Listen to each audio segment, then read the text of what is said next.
What's up? It's Andy Grammer with Jag. Hi, this is Carly Rae Jepsen, and you're listening to Jag. Hey, everybody, it's Joe Jonas hanging with Jag.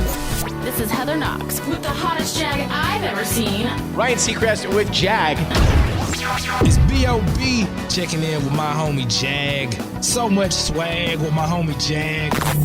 It's the Jag Show podcast. Welcome into the Jag Show. Really excited to have with me today Tim O'Brien from O'Brien Communications in Pittsburgh. Thanks for taking a few minutes with me today, sir. It's a pleasure to be with you, John. So the reason I'm having you on the show today is a column that you wrote earlier in May on Podcast Business Journal about social media not being a good enough way to promote your podcast. And I love what you had to say in this article. For anybody who hasn't seen it, can you walk us through some of the main points of it? Well, I think the main point was, and I wrote the piece for Podcast Business Journal, but I belong to a number of Facebook groups for podcasters, and I talk to a lot of podcasters, and there's this nagging myth that your number of followers on social media correlates to the number of downloads you're going to get. There's this assumption, and I've seen it over and over again, and I've seen people more expert than me try to put that myth to rest, but at the same time, it continues. So I thought I'd weigh in on the same thing. And I just based it on my own experience. I've been podcasting for 2 years, and I've tried different ways to grow audience, some more effective than others. But I've also maintained a solid social media program. So I now have a 2-year track record of evidence to support my opinion that is that social media is sort of one of those important things to have. It's nice to have, but it's not a requirement to get your audience up. I think for a lot of people, Tim, the idea is, I don't want to say it's on autopilot, but I think for a lot of folks, it's okay. I've created my episode. I've published my episode. Maybe I create a cute little audiogram with some video or a quick 60-second clip out of the podcast. And I blast it out to all my followers on Facebook and Twitter and Instagram and LinkedIn and wherever else. And okay, if you build it, they will come. But that is really not the case. No. In fact, you brought up a good point when you mentioned the audiogram, because I don't want to talk about anything unless I've tried it myself. Even if I knew going in, it may not have mattered as much. So I have tried audiograms, and I've created custom mini videos separate from audiograms. I've tried those things on my podcast, and I've also watched how other people do it. And I think there's this other issue that's kind of related to social media. And that is, very shortly after a lot of people start podcasts, they start asking questions. Should I simulcast it on video, or should I do my podcast on video and audio? And I have an opinion there, only I haven't tried it on video, so it's not based on my own experience. But basically, my feeling is, and this kind of goes to what Dave Jackson often says, is you have to make sure that you throw as much of your effort into making a great podcast that serves the needs of your audience or the people that you think are your audience, and then work outward from there. And a lot of people, they do a serviceable podcast, and then they start trying to get into the bells and whistles, the video and the social media and those types of things. So based on my experience, I would say that you really need to focus on the podcast itself and then work your way out from there. So my background is in radio. I worked as a radio DJ for 15 years before I got into the podcasting world professionally, same as you, about 2 years ago. One of the things that one of my early mentors in radio taught me was the worst thing for a bad product is good marketing. Your point is well taken about if the product itself isn't any good, I don't care if you spend $1 million in Facebook ads to blast the thing out to the whole planet. If it's not good, people aren't going to listen. Right. It is so important to do that. Like you said, I mean, what if you do all this great marketing and people tune in and the audio's bad and the interviews are poorly done and the podcast is not properly edited? And I think one of the things, I'm in the PR business, and I've been in the PR business for decades, and I work across all media. And one of the things that I've known for a long time, just based on that experience, and I started in broadcasting, people, when they tune in, whether it's audio or video, they expect production values that they're used to seeing on television. And like you said, you have that experience of radio. They tune into a podcast and they expect the basic production values to be as good as they are on radio. They may not say it, but they want the audio to sound good. They want the quality of the product. They want the interviews to sound good. And they expect that. And there's so many good podcasts out there that are that good. So anybody that gets into podcasting needs to know they may not view these other people as competitors, and maybe they're not, but they do need to know that the listener sets a high bar for them when they come in. Do you think, Tim, that bar has changed at all in the last couple months with coronavirus, where we'll turn on the local news and we'll see a reporter on AirPods in an echoey room in their house, or here I am with the weather today? And do you feel like the bar has been lowered a little bit because of what we've seen with professional broadcasters? You know, it's funny you say that. I have wondered that myself, and I've come down on the side, no. Mm-hmm. And I think because this goes back to the PR kind of things that I've done, and you know this too probably from broadcasting, when you watch those network and local TV broadcasters do these homemade telecasts, if you look carefully, you'll see how contrived a lot of that is. You'll see very good lighting with some bad audio. So you'll see that those anchors were actually made to look like they did it themselves, when an hour beforehand they had a tech or 2 or 3 techs in their room making it look like it was this homemade telecast. But the important details are not neglected. The people who are giving these reports know what they're going to say. They have usually very well-organized thoughts and reports, and they come prepared. And I think that's probably one of the biggest misconceptions among new podcasters is they don't realize how much effort goes into making it look effortless. And even with these homemade things. But to your other point, I think since the pandemic started, we've seen a lot of different production values from professional broadcasters. We've seen a lot of regular podcasters say that their download numbers are down because commuting is down, gyms are closed, and that's where a lot of people listen to podcasts. Mm-hmm. And the whole pandemic has disrupted people's listening routine, and that's affected download numbers.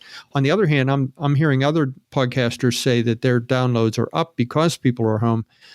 I think it's a wash in the end, but I think at the end, the number of podcasts is now over 1 million. Right. And I think as more podcasts get out there, we are going to find that the ones that sound the best, that have the best audio quality, they're just going to get more listeners because people know that they can find a podcast out there that's easy to hear. It's sometimes that basic. You can understand what they're saying. For me, the number one tune-out factor for a podcast is bad audio, and the number 2 tune-out factor for me is bad content. It's got to sound professional, and if I'm not interested in the content, I'm gone.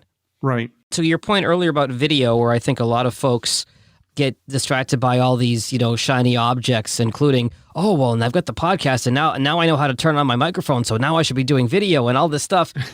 My background, again, in radio is that there's an intimacy to audio. And again, pandemic notwithstanding, you can go to the gym, you can be in your car. And I always tell clients, you can't watch a YouTube video while you're driving, or at least you really shouldn't.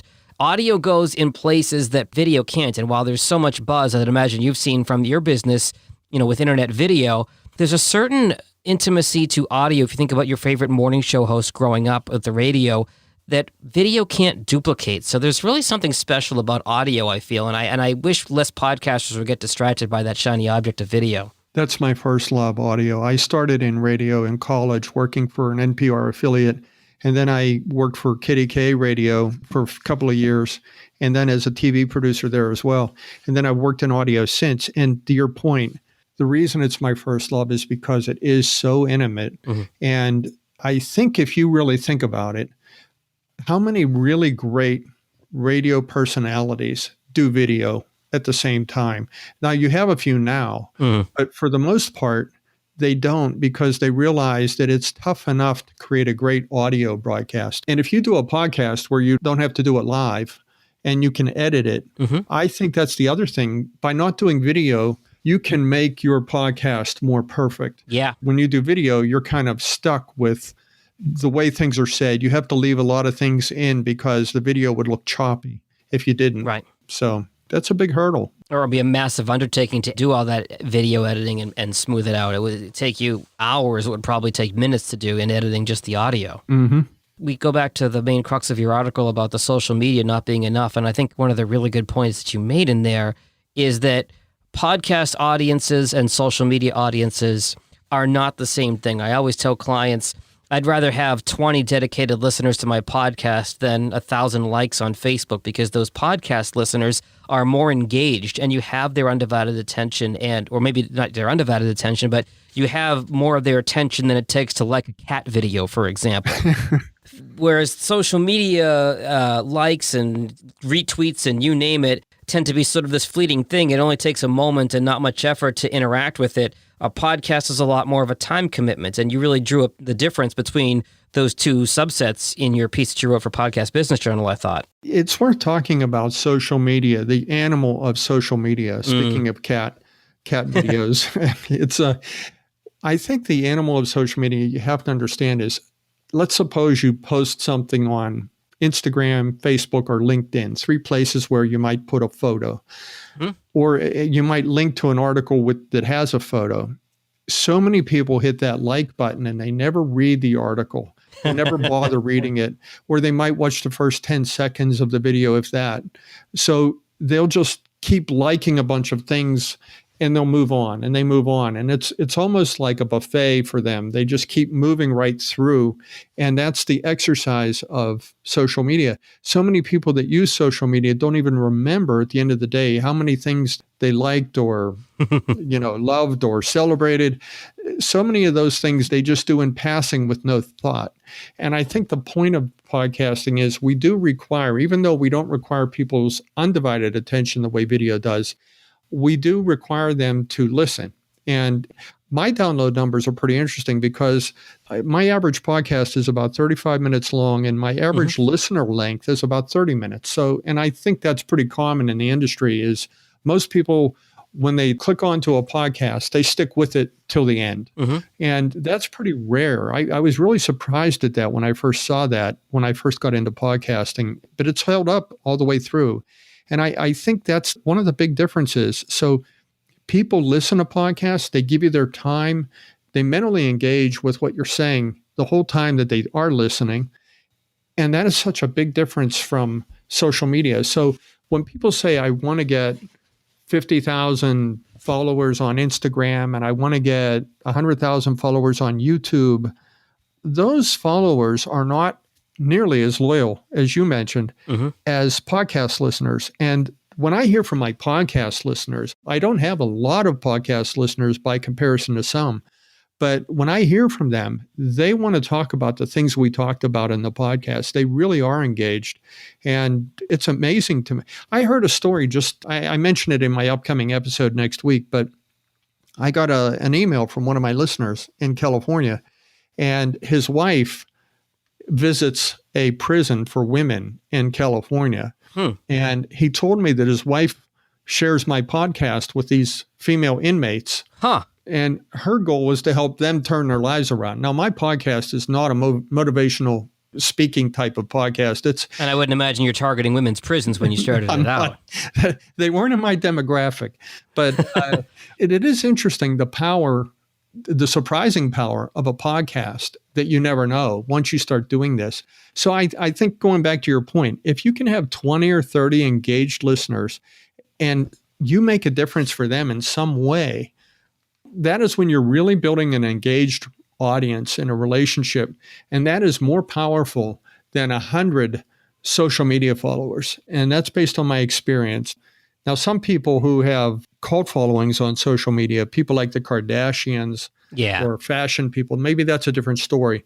But your average podcaster is going to get more traction out of building that relationship through the medium, through the actual medium of podcasting than around it. But I think everything I'm saying, I can hear somebody out there saying, well, that's nice, Tim, but how do you let people know your podcast exists if you're not using social media? That was my next question, Tim. What other tools would you recommend employing to make sure you can grow your audience and a dedicated audience on your podcast? Well, this wasn't my idea. I've seen other people say it, but it's true. What I'm doing with you right now is a good example of it. If you can be on other people's podcasts, here's what happens. the people listening to you may never have heard of my podcast, but they are podcast listeners. So they've already proven that they're willing to listen to a podcast. And if they like what I'm saying now, they might give Shaping Opinion a try, so they might put that on their list of things to check out. And the more you talk to other podcasters on their podcast, you're going to start creating awareness of your podcast among qualified potential listeners. And I've been told that. I resisted that at first myself, I have to admit, but I found that it's true. Every time that I have done another podcast interview, or when I've had another podcaster plug me on their podcast, sometimes that's all you need to make your podcast more aware to their listeners. And I try to do it then again on my podcast as well. My podcast, I don't usually interview a lot of other podcasters, but what I try to do is I will have them read things. So if I have a passage or a piece, like last year, I did an episode on, yes, Virginia, there is a Santa Claus. So I had a couple other podcasters do readings from that letter, and the little girl who wrote the letter, Virginia, a podcaster I know, I had his daughter read that, and that helps give them exposure on my podcast. So different things like that. So you and I don't have to convince each other of the power of podcasting. We've been talking for several minutes now about the dedicated, loyal audience, and, in this case, fish where the fish are, to go find more podcast audiences. As podcasting continues to grow, what do you think, and it's kind of a broad question here, I'm springing on you, but what do you think the industry can do or needs to do to really grow the medium in terms of revenue and making it more of an overall player? That's obviously a big question. I think we probably have to look at the way advertising is interspersed into other media. So if you look at how YouTube has done it, you look at how some of these platforms are doing it now, like Stitcher and other places, they're putting advertising into podcasts. Now, I'm an indie, and when I hear an ad before or after my podcast on Stitcher, I don't get any of that money. So I think at some point they may have to wrestle with that when you have these podcasters providing free content and they're the ones making all the money. I think those are issues that lie ahead for them. But by and large, I think it's going to come down to an advertising model. For me, mine is a branded podcast for my business. It's sort of an institutional brand because I'm not out there talking about public relations for every episode. So it's not like I'm literally trying to show my services in my podcast, but it is an institutional branding device. And I use it that way. And the people that listen to my podcast are from all over the place. But the people I do business with, a lot of people I do business with are regular listeners. And really, if you have to ask me, who's my business audience for this, it's them. Mm-hmm. When they tell me I listened to this episode and I liked it, I am paying attention to what my clients are telling me, because I am, at the end of the day, trying to create a high quality podcast that they would want to spend their time doing, and in an indirect way that keeps me and my firm top of mind for them without hitting them over the head with PR topics the whole time. I do love the independent and the cooperative space of podcasting. It reminds me of what radio was when I first got into it. And, for a little backstory here on Tim and myself, we've never met in person. I saw his column on Podcast Business Journal. I tweeted it. He tweeted me back. And I said, hey, would you come on my show? And he said, yes. That's we've had interactions for not even a week at this point, and he's on my show, which is what I love about the cooperative space of podcasting. I like the atmosphere as well. The relationships you build with each other, you also build similar relationships with your listeners. It's amazing to me the kinds of things you hear from your listeners and how accessible people are. And then to your other point, I've done the same thing myself. And there are people that are in the podcasting Hall of Fame. Yes. There are people that are so much more accomplished in podcasting than me. And I'm always amazed at how accessible they are whenever I've tried to reach out to them. I did the same thing. Evo Terra, who had the 40th podcast ever, I saw something that he wrote and I reached out to him. And next thing you know, he's on my podcast. And I don't want to be presumptuous and say we're the best of friends, but we've struck up a relationship and it's been great. So Tim, tell me about your podcast and about your business, since you do use it as sort of a tool, a branded podcast for your business, which is something I specialize in doing for a lot of clients as well. But feel free to tell me about the show and about O'Brien Communications. Sure. Well, the podcast is called Shaping Opinion. And we're now into about 120 some episodes at this point. And we've interviewed, I started out thinking that it would be kind of like this anatomy of a communications story. And as the interviews came along and the podcast evolved, it became a little bit more broad than that. But the tagline has been the same the whole time, and it's pretty much the mission of the thing. We talk about people, events, and things that have shaped the way we think. I look for topics that somehow had an effect on our outlook on society in some way. And the way I do it is I interview somebody. Sometimes that person was directly involved. Sometimes they're just an expert on the topic, but they're usually passionate about the topic. And they basically tell the story of something or somebody or some event. And at the end of the episode, I'm hoping that we see why this thing was important in the way we see the world. And 2 weeks ago, I talked to someone who wrote a book about Marilyn Monroe, and she became the epitome of the blonde bombshell and the Hollywood beauty queen. Sure. So all we did was talk about her life. But at the end of the episode, you can get an appreciation for the role she played in creating this thing that really didn't exist before her. Yeah. So that's one example. And today I interviewed Fred Hirsch. He's a jazz pianist. And Fred is a very accomplished jazz pianist. He's probably the best of our generation. And years from now, his legacy will still be felt when we're all gone. So I talked to Fred and we talked about his life. And in the course of that, I think you learn a little bit about jazz and the role it plays in culture. I talked to Regis McKenna early on, and he was Apple's first marketing guru. I talked to Liz Dolan, and she was the head of marketing at Nike when they came up with Just Do It. So we talked about the story behind. One of my more popular episodes, I talked to Rob Parisi. He was the lead singer of Wild Cherry, and he wrote the song Play That Funky Music. Right. It's one of the top 100 all-time songs, believe it or not. I mean, it continues to have a rebirth. So we talked about the anatomy of that song. And I was amazed at how many people from 20 years old to 60 years old responded to that episode. So that was a case of studying a song and finding out what it was about that thing that gave it staying power in the public's mind. Okay. So those are the kind of things we've talked about in 120 episodes. And I think that's why I sort of indirectly connect it to communications. And then my business is corporate communications. So I deal with marketing, strategic planning, crisis and issues management. So during this pandemic, I've been doing a lot of crisis work. Yeah. You know, things with hospitals and nursing homes and people like that.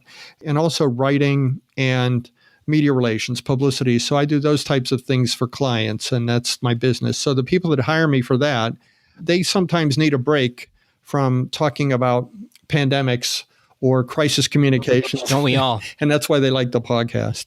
Anything for a break right now, I know, and I've said this in my show before, but my wife and I our news consumption has significantly dropped off over these last couple of weeks because we just feel like we need a break. We're binging old episodes of Hawaii Five-0 and doing this escapism at night. It's a lot better than watching the nightly news. Right. Well, that's another thing. I did 120 some episodes with a guest, and I did one episode without a guest where it was shortly after the pandemic started.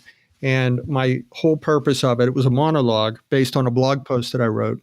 And it was basically how not to let fear and panic take control. And one of the recommendations in that podcast episode was exactly what you said. Sometimes it's important for your own outlook to take a break from the news. You don't have to watch the news 24/7, even if it's on 24/7. A couple of weeks ago on a Tuesday, I took a mental health day. And I bought, I'm going to give away my age here, but I bought one of those retro Super Nintendos and I plugged it in and I just played a Zelda game all day. And I just unplugged not unplugged, I guess, but unplugged from the news and the outside world for a day. And it did wonders for me because I was able to turn everything else off for 24 hours and it was absolutely worth it. Yeah. I think you can, just like you ration yourself on food when you're on a diet, you can ration yourself on information. And you can check in with the news once a day. You can put yourself on a schedule. Yeah. So if you feel like you don't want to miss something, you can still budget that time. And then once you do, turn it off And because the goal of the news on TV is to make you watch and to keep you tuned in. I live in Pittsburgh and we get snow every year. And I'm amazed now at how the TV news stations treat snow as though it's this epic event. It's an annual event. It usually comes many times a winter.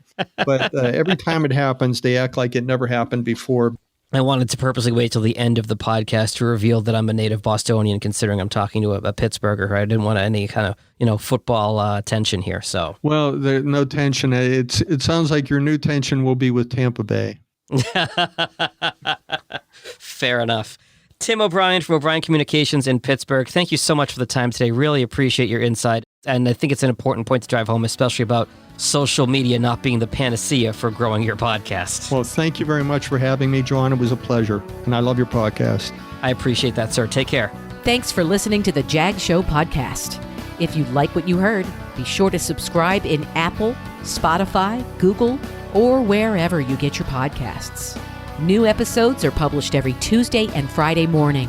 For help with your podcast, find Jag on social media at Jag in Detroit or on the web at jagindetroit.com.